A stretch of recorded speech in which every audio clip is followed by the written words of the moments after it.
Нурлат районара почтамты соңғы 2 елда республика буенча абсолют лидер. Барлык техник икътисади күрсәткечләр буенча да. Подбор коллектив үзгәрткәч, шунардан бөтен результатлар үзгәрешләр шунардан китте. Бездә бер генә направление түгел бит, бездә бик күп. Шуның белән бөтен общий результатларын кушып, итүк чыгарган чыкна безнең результатлар чыга инде. Менә бөтенесе. Шуңа күрә инде күп тармаклы бездә инде теге газет белән может кешеләр уйлыйдыр, хатта газет кенә тараталар дип. Бездә вакытында акча, пенсия, субсидия, товарлар сатабыз, коллектив дус яши барда. Бездән халык китүче юк. Без шатланабыз, но зарплаталар безнең вакытында аванс бирәбез, получка үз вакытында. Тырышып эшләүчеләргә юл фарыз дип, почтам җитәкчелегенең 2 күрше район почта хезмәткәрләрен берләштерүче коллективны бәйрәм уңаеннан табигатькә дә алып чыгу очраклы түгел иде. Һөнәри бәйрәмнәре уңаеннан лаеклы котлаулар кабул иттеләр. Район башлыгы Рауль Кузиров котлавын район башкарма комитеты җитәкчесенең беренче урынбасары Руслан Мурадымов җиткерде.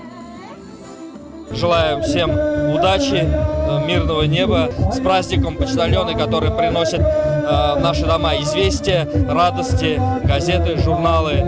Татарстан почтасы генераль директоры Регина Кузнецова исә Нурлат хат ташучылары бәйрәмендә шәхсән үзе катнашты. Котлады да, бүләкләр дә өләште. Труд на почте, он на самом деле очень нелегкий. Наши почтовики, они просто универсальные солдаты, как я говорю, потому что они и страховщики, и банкиры, и продавцы, как в магазине, и обеспечивают доставку как письменной корреспонденции, так и печатной продукции нашим жителям. То есть мы, почта, доходим до каждого жителя нашей республики. Ну и в целом по всей Российской Федерации это так. Поэтому я от души искренне говорю вам слова благодарности за ваш нелегкий труд, за ваш почетный труд. Хочется, чтобы Почта России была очень крутым, современным предприятием. И мы к этому идем. Әлки районның газетасы бош мөхәррире Озат Низамиев та Нурлат җиренә бош кул белән килмәде. Район газетасына иң күп әбүнә җыйган почта бүлекләре җитәкчеләрен бүләкләде ул. Мул сулы, күл җиләкле алан, саф һава, юл өчен тагын ни кирәк. Почта хезмәткәрләре җырладылар, дәртләнеп биетләр, уеннарда катнаштылар. Шунда ук пешерелгән аш бик вакытлы булды. Саф һавада ризык үтә, тәмле дә була икән. Шулай да нигездә хатын-кызлардан торган 2 районнан булган бер коллектив хезмәткәрләренең ял вакытында сөйләшкән төп темалары эш турында булды. Фома авылыннан зиреклегә почта ташучы Рузалия Шәрәфетдинова да хезмәттәшләре белән теләп аралашты.